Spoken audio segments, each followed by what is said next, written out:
삶의 작은 일에도 그 마음을 알기 원하네. 그 길. 할렐루야. 오늘 말씀 히브리서 11장 1절에서 6절 말씀, 믿음 가지고 감사를 찾으리. 오늘 제목에 대해서 좀 고민을 했어요. 믿음이 있어야 감사가 나오는데 이 두 단어를 어떻게 제목으로 만들까 생각을 해보니까 오늘 찬양 영상에 딱 나오는 거예요. 믿음 가지고 감사를 찾으리. 믿음이 있으면은 감사의 제목이 주어지고 또 감사하는 일들이 찾게 될 것이다 라고 하는 것입니다. 오늘 히브리서 11장 1절 2절 말씀에 보면은 같이 읽습니다. 믿음은 바라는 것들의 실상이요 보이지 않는 것들의 증거니 선진들이 이로써 증거를 얻었느니라. 믿음에 대해서 정의를 하기를 바라는 것들의 실상이다 하는 것입니다. 보이지 않는 것들의 증거. 믿음이라는 것은 우리가 소망하고 바라는 것에 대해서 분명하게 진짜 있다 확신하는 그런 믿음을 말하고 있습니다. 우리는 눈에 보이지 않는 것을 믿고 따르는 것입니다. 눈에 보이는 것만 따르는 것이 아니라. 그렇기 때문에 우리가 오늘 감사의 내용도 그냥 우리가 뭘 잘 만들고 또 우리가 감사의 내용이 그냥 주어져서 감사하는 것이 아니라 우리에게 믿음이 있을 때에 감사의 제목이 보여지고 감사를 찾게 되게 될 것이다 하는 것입니다. 그래서 우리는 오늘 우리가 믿음을 정말 새롭게 정비하는 시간을 가지기 원합니다. 우리 추수감사주의를 앞두고 우리의 믿음이 바른 믿음이 아니면은 감사해야 될 때에 감사가 아니라 뭐가 나와요? 불평이 나오죠. 원망이 나오죠. 정말 이 상황은 감사할 수도 있는데 저는 가끔씩 뉴스에 보면은 그렇습니다.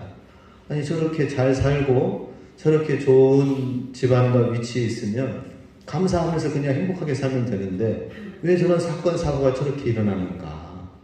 정말 열악하고 힘들고 어려운 환경 속에서 나오는 그런 것들도 있지만은 이해가 안 되는 그런 것들이 있습니다. 우리 정말 믿음이 있어야 감사가 나온다. 그래서 우리 믿음을 이 시간 함께 살펴봅니다. 첫 번째로 불평하지 않고 훈련받는 믿음이어야 된다 하는 것입니다. 하나님 앞에서 참된 믿음은 우리 훈련받는 믿음, 날마다 우리 믿음이 훈련되어져야 된다는 것이죠. 3절 같이 있습니다. 믿음으로 모든 세계가 하나님의 말씀으로 지어준 줄을 우리가 아나니 보이는 것은 나타난 것으로 말미암아 된 것이 아니니라. 모든 세계가 하나님의 말씀으로 지어졌다는 것을 믿는다 하는 것입니다. 믿어야 알 수가 있다는 것이죠. 모든 것은 다 하나님 말씀으로 지어졌다. 그리고 보이는 것은 나타난 것으로 말미암은 것이 아니라 하나님, 보이지 않는 하나님으로부터 나온 것이다 라고 하는 것이죠. 그래서 우리 이 세상 가운데에서 우리 영적인 세계를 알아야 되는 것입니다. 이 세상은 믿지 않는 믿음이 없는 사람들에게는 진화론을 믿을 수밖에 없어요. 진화론이 아니면 대안이 안 되거든요. 진화론이 아니면 하나님을 믿어야 되거든요. 그러니 진화론이 꺼림직하더라도 진화론 외에는 대안이 없습니다. 그런데 이 세상은 하나님의 말씀으로 만들어지고 그리고 그 말씀으로 만들어졌다면 그 하나님의 말씀 성경에는 무엇이라고 이 세상은 되어져 있는가? 이 세상은 하나님이 만드셨지만 타락하여서 공중권세 잡은 자에 의하여서 지금은 악한 영이 이 세상을 대적하며 세상 임금 노릇을 하고 있다라고 말씀하고 계십니다. 이 세상을 다스리고 있는 세상 임금은 마귀입니다. 그리고 그 가운데에서 주님의 나라가 임하시기 전까지는 성도는 환난 받을 수밖에 없다라고 하는 것입니다. 그래서 믿음으로 살면은 반드시 환난과 어려움이 있어요. 일제 강점기 시대 때에 그냥 잘 살려고 하면 어떻게 하면 됩니까? 그냥 일제에 순응하면 됩니다. 그런데 일제에 순응하는 것도 아니고 독립운동에 우리 기독교가 앞장섰지요. 독립운동만 했으니까 천황 숭배를 하자겠다고 거부하면서 이렇게 하니까 이렇게 드센 종교가 어디 있는가. 굉장히 많은 핍박과 어려움이 있었습니다. 믿음으로 살면은 환난이 있을 수밖에 없는 것이 이 세상 구조다라고 하는 것이죠. 그래서 우리 신앙생활을 하면서 우리 마음을 잘 지켜야 됩니다. 믿음을 갖는 마음을 가져야 돼요. 잠언 4장 23절에 무릇 지킬 만한 것보다 더욱 내 마음을 지키라 라고 했습니다. 이 세상은 정말 힘들고 어려운데 믿지 않는 세상 사람들도 힘들어요. 그러나 믿는 사람들에게도 환난과 시험과 어려움이 반드시 있다. 이 환난의 때를 우리는 지금 준비해야 돼요. 준비. 그리고 환난을 이길 수 있는 믿음이 훈련되어져야 됩니다. 세상 많은 사람들이 다 똑같이 힘들고 어려운 일들을 믿는 자든지 믿지 않는 자든지 다 겪어요. 코로나 믿지 않는 사람들에게만 임합니까? 믿는 사람도 뻥뻥 터지잖아요. 그죠? 다 동일하게 어려워요. 그런데 그 상황 속에서 믿음으로 훈련되어지면은 그 환난을 준비하면서 이겨나갈 수가 있다는 것입니다. 그럼 우리 믿음을 가진 우리의 마음을 잘 지켜야 된다는 것입니다. 그 환난을 준비하는 것은 무엇이냐? 우리의 믿음이 훈련되어야 되는 것이죠. 날마다 우리는 훈련되어진다는 이 믿음을 가져야 돼요. 다윗이 믿음이 잘 훈련되어졌습니다. 다윗은 소년기 때부터 믿음이 잘 훈련되어져서 소년 다윗이 골리앗을 때려잡게 되죠. 싸우러 나갈 때에 사울왕이 말렸어요. 야 꼬마야, 너 나가면은 되겠느냐? 싸움도 안 된다. 나가지 말라고 했을 때에 다윗이 이런 고백을 합니다. 사무엘상 17장 34절에서 36절 같이 읽습니다. 주의 종이 아버지의 양을 지킬 때에 사자나 곰이 와서 양떼에서 새끼를 물어가면 내가 따라가서 그것을 치고 그 입에서 새끼를 건져내었고 그것이 일어나 나를 해하고자 하면 내가 그 수염을 잡고 그것을 쳐 죽였나이다. 주의 종이 사자와 곰도 쳤은즉 살아계시는 하나님의 군대를 모욕한 이 할례받지 않은 블레셋 사람들 일이니까 그가 그 짐승의 하나와 같이 되리이다. 이미 이 다윗은 이 골리앗 장군을 만나서 싸우기에 앞서서 먼저 훈련되어진 믿음이 있었습니다.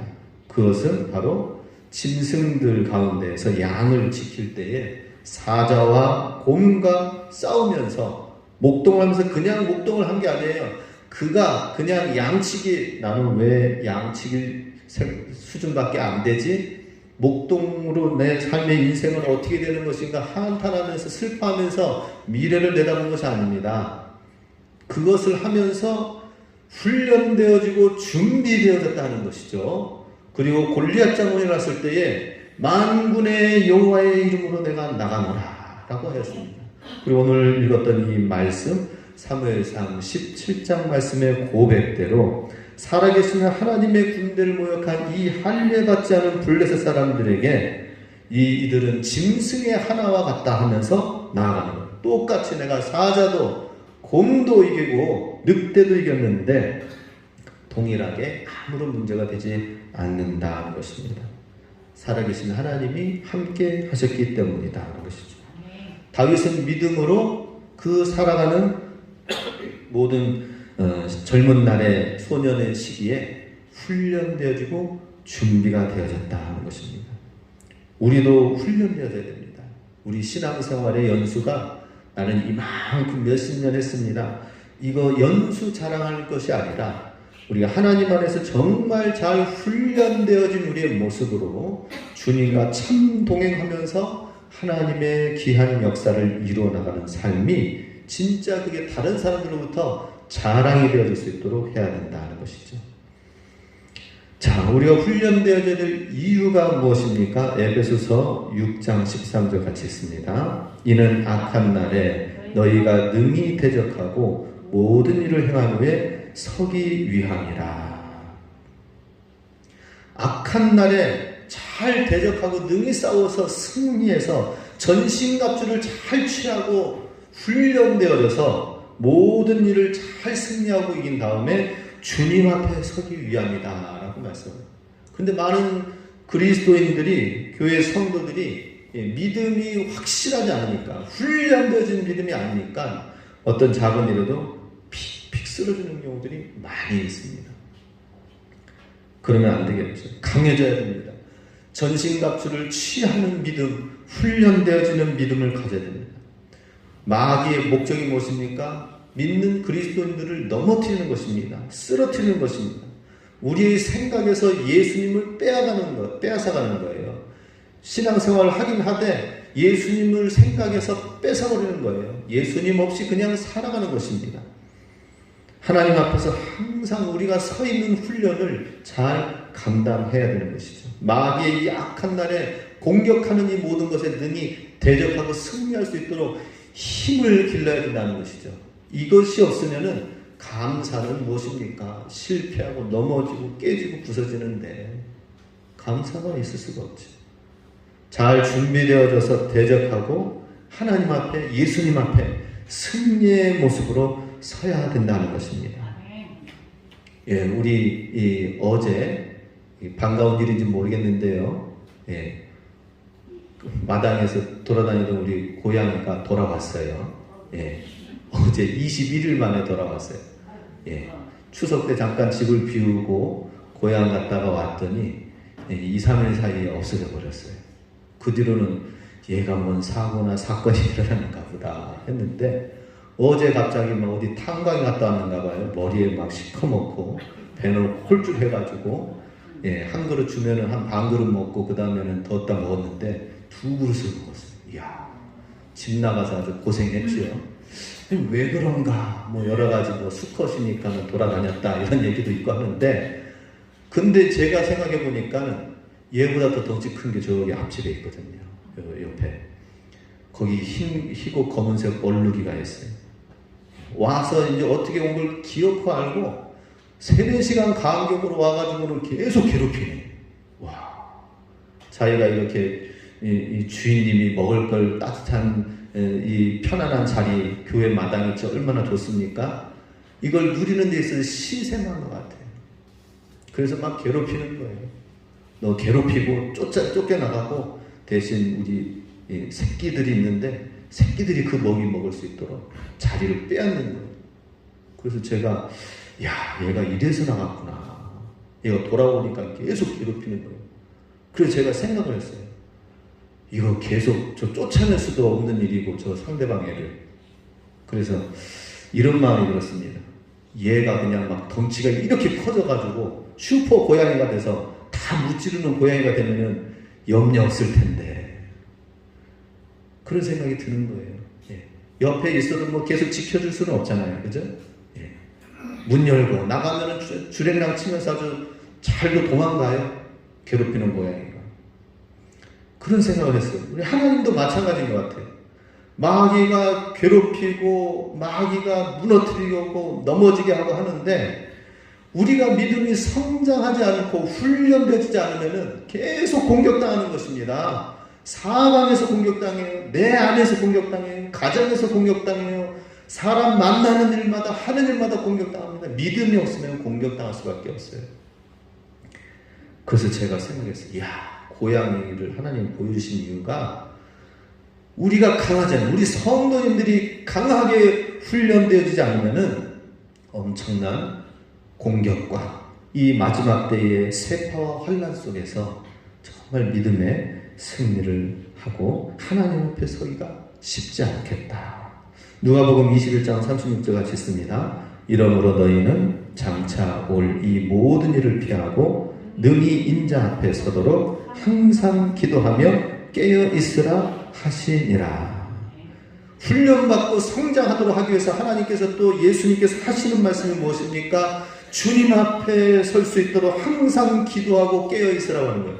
우리 어떻습니까? 항상 기도하고 깨어 있습니까?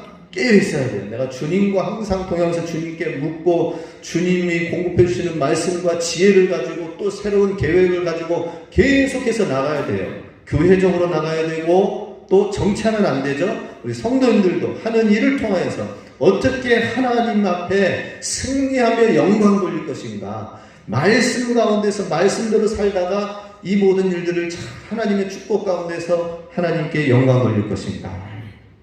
이렇게 잘 훈련받는 자는 하나님이 결국에는 보호해 주십니다. 잘 되게 해주실 것을 믿습니다. 로마서 8장 28절 같이 읽습니다. 시작.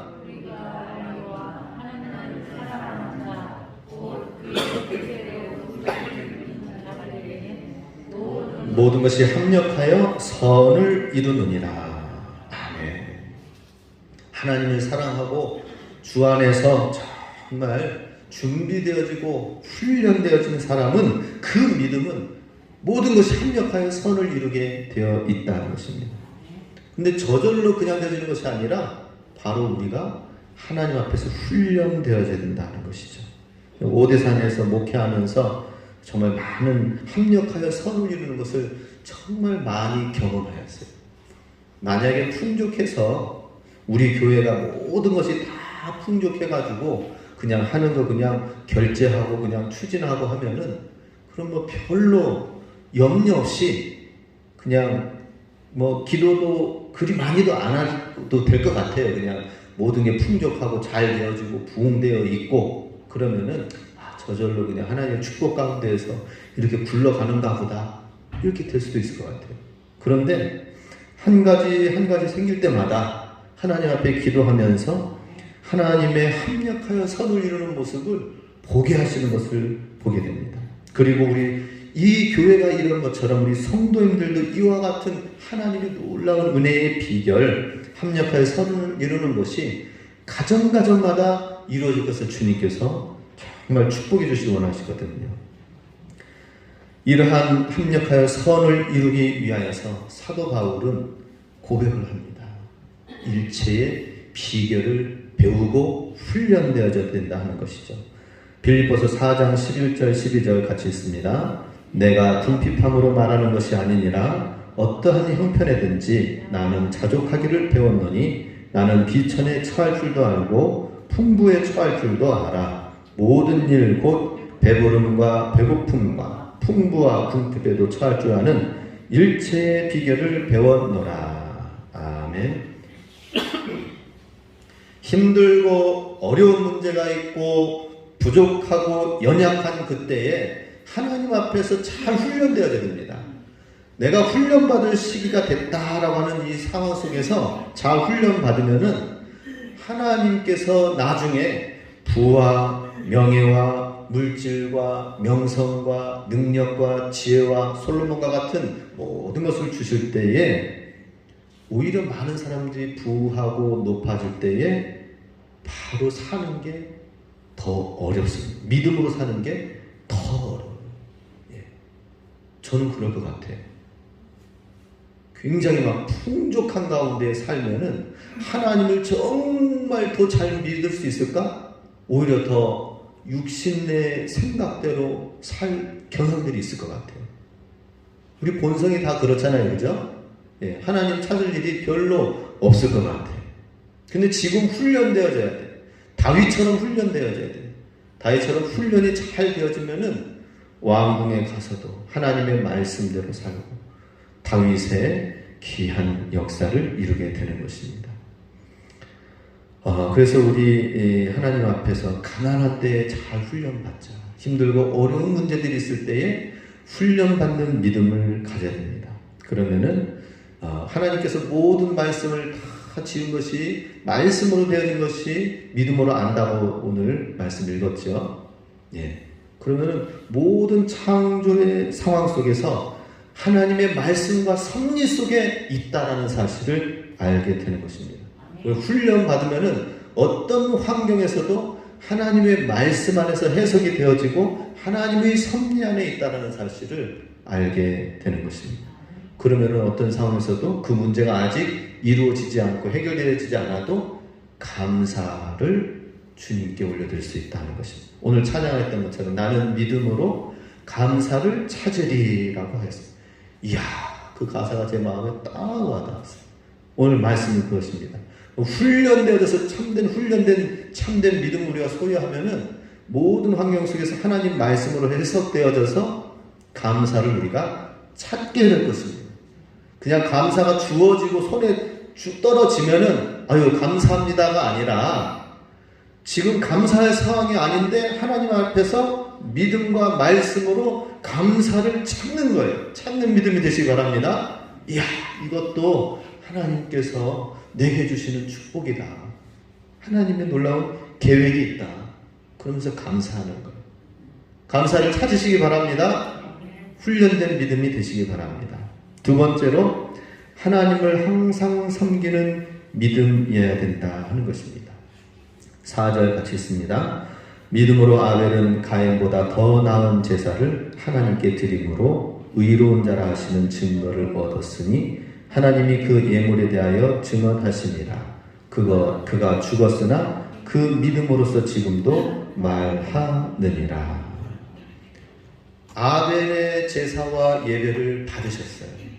가인의 제사의 제물과 예배를 받지 않았다라고 했습니다.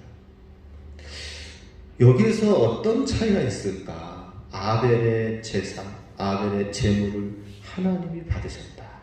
아벨의 믿음은 무엇인가 하는 것입니다.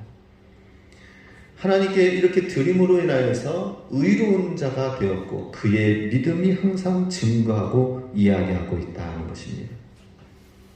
그 믿음은 그냥 하나님 앞에 예배드리러 나올 때 제사, 제물을 드리면서 나갈 때 그때만 준비하는 것이 아니라 항상 하나님을 예배하고 찬양하고 하나님 앞에서 섬기는 신앙이었다, 믿음이었다라고 말을 할 수가 있습니다. 이 믿음이, 아벨의 이 믿음이 나중에 좀 더 구체적으로 다니엘을 통하여서 밝혀지고 이야기되어지고 있습니다. 다니엘서 6장에는 왕의 조서에 절대 왕 외에 다른 신에게는 섬기면 안 된다라는 조서를 신하들이 꾸몄어요. 근데 다리오 왕은 다니엘 총리를 너무 아꼈어요. 그런데 또 그 신하들이 그 계계에 넘어간 거죠. 조서를 하게 되었을 때에 다니엘은 그 조서에도 불구하고 하루에 3번 예루살렘을 향하여 창문을 열고 계속해서 기도하면서 항상 주님께 변개치 아니하고 믿음으로 예배하고 기도하였습니다. 그랬을 때에 결국에는 고발되어져서 사자굴에 던져지는 상황이 되었습니다. 그랬을 때 다리오 왕이 안타까운 마음에 이렇게 얘기했습니다. 다니엘서 6장 16절에 내가 항상 섬기는 너의 하나님이 너를 구원하실 것을 내가 믿는다 하면서 그를 사자굴로 보낼 수밖에 없었습니다.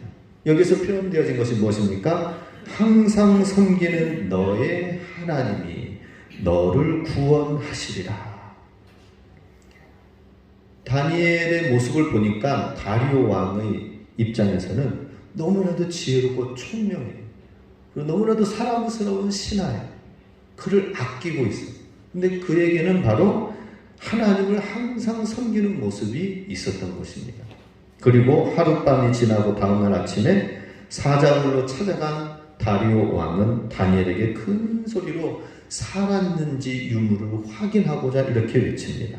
6장 20절 살아계시는 하나님의 종 다니엘아 내가 항상 섬기는 내 하나님이 사자들에게서 능히 너를 구원하셨느냐? 네 하면서 대답이 나왔죠. 그죠?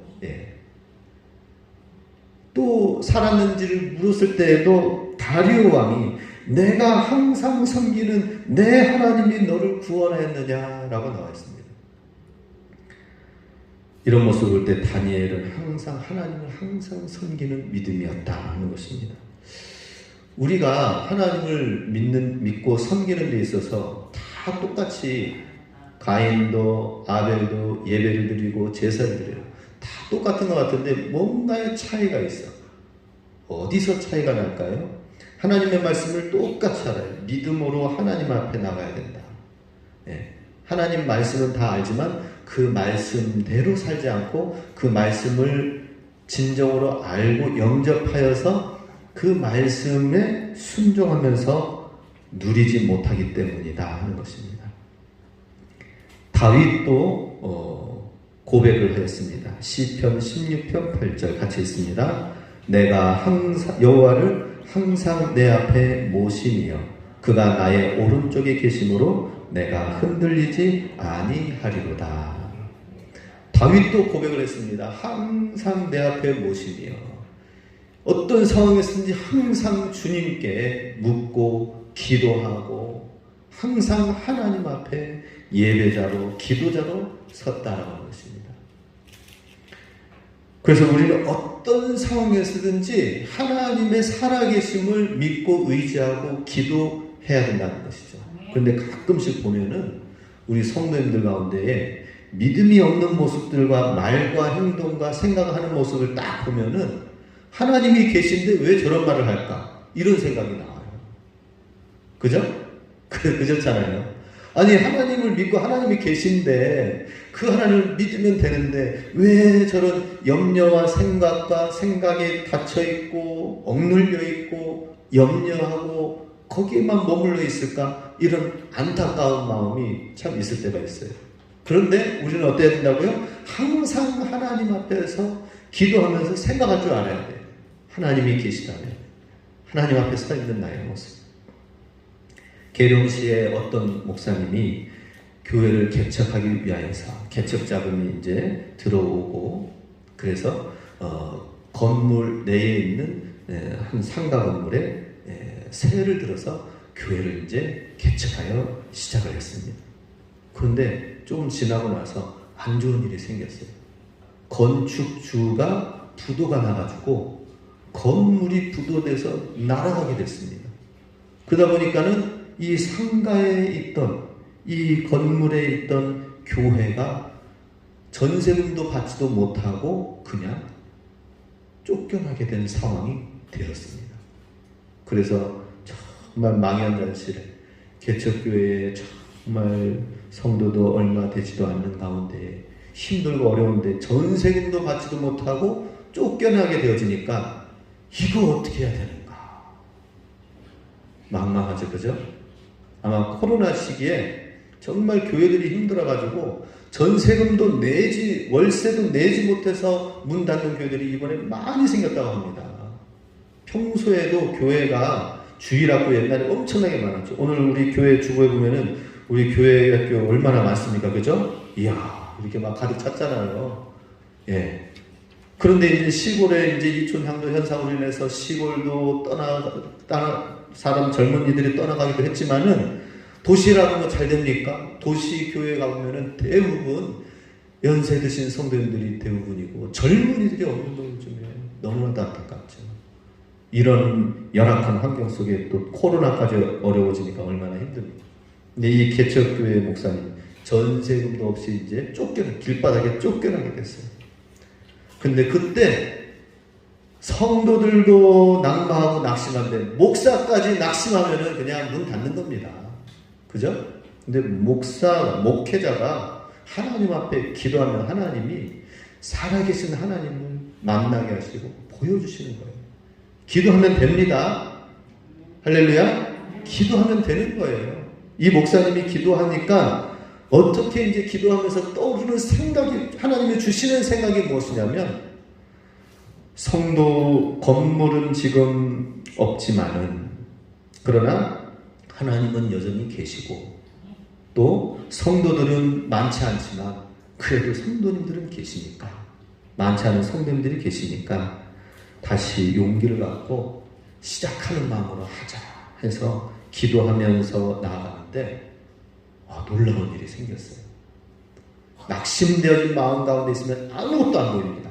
기도하면서 하나님은 여전히 계시고 하나님이 내게 주신 이것을 가지고 내가 다시 시작했노라 하면서 살아있는 믿음을 가지고 나아가면은 길이 열려져요. 길이. 예. 저는 그걸 경험을 많이 했습니다. 이 막막한 상황 속에서 어떻게 해야 되지? 근데 살아계신 하나님께 기도하면은, 그리고 하나님을 믿고 나아가면은 하나님이 길을 하나 둘 열어주시는 것을 우리 성령도 경험했죠. 그죠? 우리 7년에 제가 5대3 목회를 하면서 하나님이 하나 둘 해결해 주시는 것을 보게 됩니다. 그게 참 놀라워요. 그래서 이 목사님도 동일하게 기도하면서 믿음으로 나아가니까 1년 만에 새로운 일이 생겨나게 됐습니다. 그 건물 옆에 땅이 매물로 나왔는데 그걸 놓고 또 기도하니까 주변에서 도와주시는 여러 가지 크고 작은 교회들이 섬기면서 그 소식을 듣고 기도해서 또 함께 도움 가운데에 그 땅을 사게 되었고, 땅을 놓고 이제 기도하고 건축해서 결국에는 1년 만에 완공하고 새로운 건물로 들어가게 됐다는 거예요. 자, 이걸 보면은 건축을 할 생각도 뭐 사실 없이 상가 건물에서 언제 부흥할까 하면서 이렇게 오랫동안 있다가 성도가 성장하면은 우리도 건축합시다 하면서 이제 다음 단계가 수년간 돼야 되는데 1년 만에 하나님이 앞당겨 주신 거예요. 이건 사람의 힘으로 되지 않습니다. 사람의 계획 가운데 있지 않는 것이죠. 그런데 하나님 앞에, 살아계신 하나님 앞에 믿음으로 기도로 나아갈 때에 하나님이 그 일을 해주시는 거예요. 예. 큰 교회가 그 사실을 알고 딱 밀어주고 주변에 있는 교회들이 또 이거 한번 되게 하자 해가지고는 또 하니까 그냥 막 1년 만에 새로운 땅에 교회 건물, 독자적인 건물로 세워가지고 나가서 계룡시의 개척교회가 성장하게 되었다고 합니다. 사실 제가 부여에 있을 때에 이제 부교육자로 있으면서 6년째, 7년째 될 때에 나는 담임을 나가야 되나 아니면 저기 도시 쪽으로 해서 개척이라도 한번 할까 해가지고 옆에 있는데 논사는 이미 이제 어느 정도 자리가 차 있고 계룡시는 이제 새로 만들어져 가고 있었거든요. 그래서 우리 사모랑 같이 계룡시에 건물 한번 상가 건물에도 하나 보고 교회 윤학기 목사님께 말씀드리면서 장로님들께 얘기하면서 개척하는데 좀 밀어주십시오 하면서 절반 정도 얘기 나왔다가 좀 더 기다리기로 하고 장소까지는 알아봤는데 오늘 딱 이 계룡시 교회 개척교회가 딱 내 얘기가 될 뻔했었는데 이런 생각이 드는 것 같습니다. 하나님은 살아계신다 하는 것이죠. 개척교회만 그렇습니까? 작은 교회만 그런가요? 큰 교회는 큰 교회대로 문제가 있는 거예요. 예.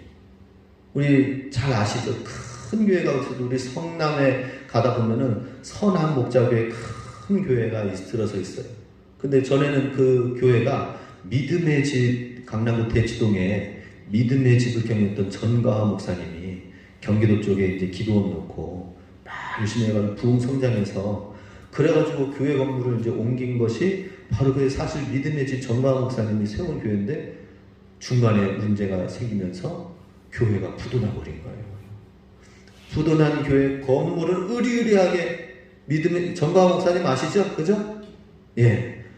건물을 막 성도들이 많이 있고 해가지고는 건물을 엄청나게 크게 했는데 부도가 나고 문제가 생기고 하니까 성도들은 완전히 다 떨어져 나가고 몇백 명만 남았고 그리고 건축 부도는 감당이 안 되는 가운데 그 교회에 부임을 했거든요. 한 해 두 해 하면서 감당하면서 조금씩 이제 해나가지만은 그러나 그 건축 빚만 갚을 수 없는 상황이기 때문에 나름대로 인지도가 있고 또 교회는 큰 교회로 알려져 있기 때문에 크고 작은 선교단체와 어려움을 도와달라고 작은 교회들이 호세오는 선교들도 많이 있었습니다. 파송되는 선교사님들한테도 그렇고 그러면 그 선교사님들 도와주고 작은 교회 도와주고 그러면서 이런저런 사역을 하다 보면은 이자 내기도 바쁘면서 원금 갚기도 쉽지 않은 상황이 된 거예요. 그런 게 이제 하다 보니까 원금은 막 수백억이 남아있는 거죠. 이것을 어떻게 감당하지 못하는 가운데서 교회는 조금씩 성장해 가지만 그것이 엄청난 목회자의 스트레스인가 봅니다. 미국 집회하고 돌아오는데 갑자기 심장에 큰 비수 같은 고통이 오면서 숨을 못 쉬겠는 거예요. 그런 순간 내가 이 목회를 하면서 엄청난 스트레스를 내가 받았구나. 이게 밀려오는 거예요. 나름대로 내려놓고 하면서 조금씩 부응한다고 생각하지만 그런 거예요. 순간 그 목사님이 이렇게 기도했다고 합니다. 예수님, 저는 죽었습니다. 선한 목자 교회 담임 목사님은 예수님입니다. 모든 걸 주님께 이양하겠습니다. 그러면서 몇 차례 계속 고백했습니다. 나는 예수 안에서 죽었습니다. 주님이 선한 목자 교회 담임 목사입니다. 하면서 계속 고백을 했더니 점점 고통이 가라앉으면서 평안함과 더불어서 또 다음에 하나님을 인정하고 하나님을 시인하니까 한 걸음 더 나아가서 하나님이 주시는 생각이 주어진 거예요. 어떤 생각이냐? 그 교회의 부채 때문에 염려하는 부분들 스트레스가 많이 있는데 뭐 수천만 원, 수백만 원도 아니고 수백억이니까 그죠? 예. 그래서 엄청난 압력이 있었던 거죠. 근데 하나님의 음성을 들었어요. 그때 내가 담임 목사이니까 내가 그 부채를 다 탕감하도록 갚도록 하겠다. 해결해 주겠다. 이제는 모든 것이 해결된 줄 알고 너는 가라. 편안하게 돌아가라. 그 비행기 타면서 감격 가운데 비행기를 이제 타고 넘어오면서 하나님 그러면은 이제는 하나님이 해결해 주신다고 하셨으니까 그것을 믿고 이제는 비행기 타고 이제는 착륙해 내려가겠습니다. 이제는 기적의 현장, 하나님이 해결해 주시는 놀라운 기적의 현장 가운데에 제가 이제 가서 하나님이 행하실 그 일을 목격하면서 찬양하면서 살겠습니다. 그런데 하나님이 다 해결해 주신다면 저는 그러면 무엇을 하면 되죠? 제가 해야 될 일은 무엇이죠? 그랬더니 내가 너를 사랑한 것처럼 사랑하기만 해라. 그래서 와서 그냥 장로님들 사랑하고 성도님들 사랑하고 또 부교육자들, 부목사님들 권위적인 게 아니라 그냥 부목사님들 사랑하고 섬기고 그랬대요. 얼마나 재미나요, 그죠? 살아계신 하나님과 지금 현실적으로는 하나 변한 게 없어요. 근데 살아계신 하나님과 대화하고 기도하니까 이게 해결이 되어지면서 마음 가운데 그런 주님, 내가 모든 걸 다 내려놓고 이제는 내가 할 일은 무엇입니까? 사랑하라. 이 메시지를 주신 그 부목사님도 잘 사랑하면서 섬겼어요. 어떻게 부목사님을 잘 사역하면서 그러면서 부목사님이 성장할 수 있을까 해가지고 그랬어요. 지금 이제 유기성 목사님 은퇴를 2년 앞두고 있습니다. 2년. 23년에 은퇴를 하는데 미리 큰 교회니까 은퇴 준비를 하셨어요. 누구를 후임을 뽑을 것인가? 3년 전부터 준비했대요. 2년 동안 그 뽑을 준비를 하고 1년간 실제적으로 알아보고 그랬대요. 그래서 지난 6월 달에 후임자를 발표했습니다. 그 후임자가 누군지 아세요? 선한목자교회 김다위 목사님이라고 나이가 42세 젊은 목사님. 근데 그분이 예전에 유기성 목사님의 비서 부교육자예요. 옆에서 가방 들고 또 수행 비서로 수첩 들고 옆에서 수발하였던 분인데 원래 큰 교회 이렇게 하면은 도저히 힘들고 어려워서 제대로 목회도 말씀도 못하고 이 일만 하다가 행정 일만 하다가 지치는 경우들이 많아요. 그런데 이 목사님이 잘 성장해가지고 미국에 가서 공부하도 또 밀어주고 공부하면서 목회를 했는데 그 교회 작은 교회 부임해가지고 몇백 명이 성장하도록 되어지니까 사실 뭐 지금 몇만 명 되는 교회에 거기에 몇천 명 담임하는 목사님 와야 되는 거거든요. 근데 몇백 명 성장한 그 모습을 보고 청빙을 해서 그분이 결정이 돼요. 야, 이 모든 게 참 너무나도 아름답게 이루어져가는 것을 보게 될 때에 참 너무나도 성령님의 물이 흘러가는 모습을 보게 됩니다. 우리도 마찬가지입니다. 감사가 어떻게 나와요? 감사가 살아계신 하나님과 믿고 대화하고 음성 듣고 인도하고 받고 나아가면 한 걸음 한 걸음 우리 나아가는 것이 성령의 물 흐르듯이 오대천의 물이 쫙 쉴 새 없이 흘러내리듯이 우리 오대산 월정사는 한강의 기원이 우통수 물이 우리 오대산의 월정사에 있는데 하면서 의시되지만 그 하나님이 만드신 대자연 생명수가 되는 것이죠. 우리 하나님의 생수에 가는 성령의 물이 자연스럽게 흘러내리듯이 살아계신 하나님을 믿는 그러한 믿음이 될 수 있기 원합니다. 세 번째로 우리 말보다 삶으로 증거하는 믿음이 되어야 된다는 것입니다. 5절 같이 있습니다. 믿음으로 에녹은 죽음을 보지 않고 옮겨졌으니 하나님이 그를 옮기심으로 다시 보이지 아니하였느니라. 그는 옮겨지기 전에 하나님을 기쁘시게 하는 자라 하는 증거를 받았느니라. 우리 에녹의 믿음을 들고 있습니다. 에녹의 믿음은 우리가 한마디로 무엇이라고 하죠? 300년 동안 어떤 믿음? 하나님과 동행하였다고 하는 거죠. 하나님과 동행한 것을 이 히브리서 기자는 무엇이라고 표현합니까? 하나님을 기쁘시게 하였다. 그 삶 속에 정말 하나님을 기쁘시게 하는 삶. 근데 그것을 한마디로 말하자면 지금 얘기한 것처럼 말보다 삶으로 증거하는 삶이다, 믿음이다 라고 표현할 수가 있습니다. 우리 말은 잘할 수가 있죠, 그죠? 말로 하나님을 높이고 찬양하고 말로는 다 할 수 있어요. 그렇지만 어때요? 우리 하나님을 믿는 데 있어서 정말 삶이 실제 우리의 삶이 되어야 된다.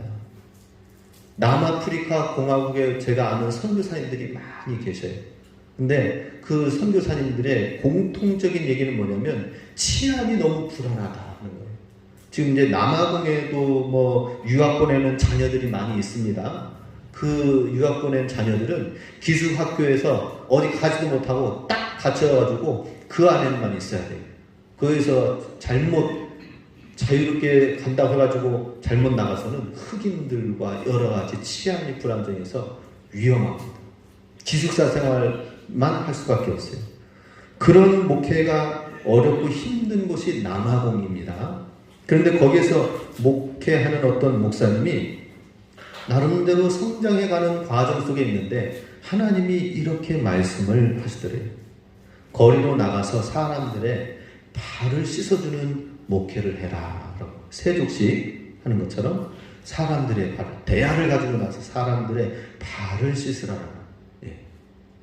하나님, 이런 영적인 일들에 가는 가운데 정말 치안도 불안정하고 어려운 이 목회 현장 가운데에서 하나님, 제가 더 기도도 열심히 하고 그리고 또 말씀도 잘 준비해가지고 그러면서 이제 해야 되지 않겠습니까? 라고 한쪽으로 마음도 그랬지만은 그런데 너는 나가서 사람을 만나서 발을 씻겨라. 이 마음을 주셨다는 거예요. 그래서 세대가지고 나갔대요. 만나는 사람마다 다른 거 없어요. 하나님이 하라는 대로. 다른 건 미사 여부에 어떤 전도 이게 아니라 내가 당신 발을 씻겨드릴게요. 하나님 말씀에 순종하는 거예요. 순종. 당신 발을 씻겨드릴게요. 거기 이제 노숙자들도 좀 많이 있거든요. 좀 열악한 사람부터 시작해가지고 이제 다니는 거죠. 장사하는 사람들. 사장님 앉아 계세요. 물 딱 떠와가지고 제가 발 좀 씻겨드릴게요. 그래서 예수님이 이렇게 제자들을 씻겼다고 합니다. 이런 얘기를 했겠죠. 그러면서 했는데 그런 편한 곳만 다녔겠습니까? 아주 치안이 불안정한 곳에 있는 그 범죄 도시에서 순종하면서 위험을 무릅쓰고 한 결과 조직폭력배, 알코올 중독자, 동성연애자, 한센병자 다 가릴 것 없이 다 만나면서 발을 씻기 시작했어요. 그랬더니 그 사람들이 수많은 사람들이 그러면서 이 치유가 일어났다고 합니다. 치유. 그래서 알코올 중독자들이 고침을 받는 일들이 생겨나게 됐고 계속 가서 발을 씻겨주고 하면서 하니까 모르겠어요. 아무튼 초자연적인 능력이 나타났다고 합니다. 그리고 깨진 가정이 회복이 되어집니다. 내가 이렇게 섬겨야 되겠다. 알지도 못하는 선교사님이 와가지고 이렇게 씻겨주는데 섬김의 이야기를 듣고 가정이 가정이 거의 굉장히 불안정합니다. 가정이 회복되어지고 이래서 정말 새롭게 실제적인 부흥이 일어났다고 합니다. 사실 우리가 신앙생활 하면서 많은 사람들이 전도되어지고 온다 할 때에 사실은 믿지 않는 사람들이 예수님을 모르는 사람들이 주님께로 돌아오는 일은 너무나도 힘들고 어렵습니다. 오늘날 우리는 말보다 삶으로 진짜 이와 같이 하지 않으면 안 된다는 것이죠. 발을 씻기는 세족의 이야기는 이분만의 특별한 사역이고 오늘 우리에게 주시는 말씀은 뭐예요? 말보다 삶으로 나아가는 믿음이 돼야 된다는 것입니다.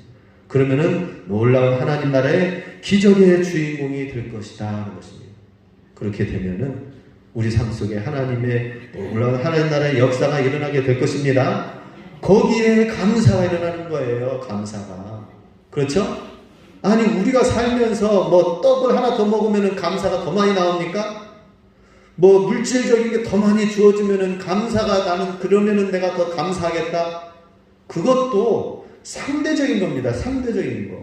어려운 사람은 어려운 가운데서도 감사할 수가 있는 거예요. 그런데 중요한 것은 하나님 나라의 일 역사가 일어나면서 성령의 역사, 하나님의 말씀에 순종해서 성령의 역사가 일어나고 하나님 나라의 역사가 일어나면 거기에 진정한 크리스찬의 감사가 있을 줄로 믿습니다. 우리와 같이 말보다 삶으로 말미암는 믿음으로 나아갈 때에 진정한 감사가 일어나게 될 것입니다. 우리 한 주간 동안 이 말씀을 우리가 상고하면서 하나님 앞에 우리의 믿음으로 감사를 찾으시기 바랍니다. 감사를 발견하시기 바랍니다. 감사를 만들 수 있게 원합니다. 그리고 감사의 제사 하나님께 영광 돌리시길 주님의 이름으로 축복합니다. 아멘. 기도하겠습니다.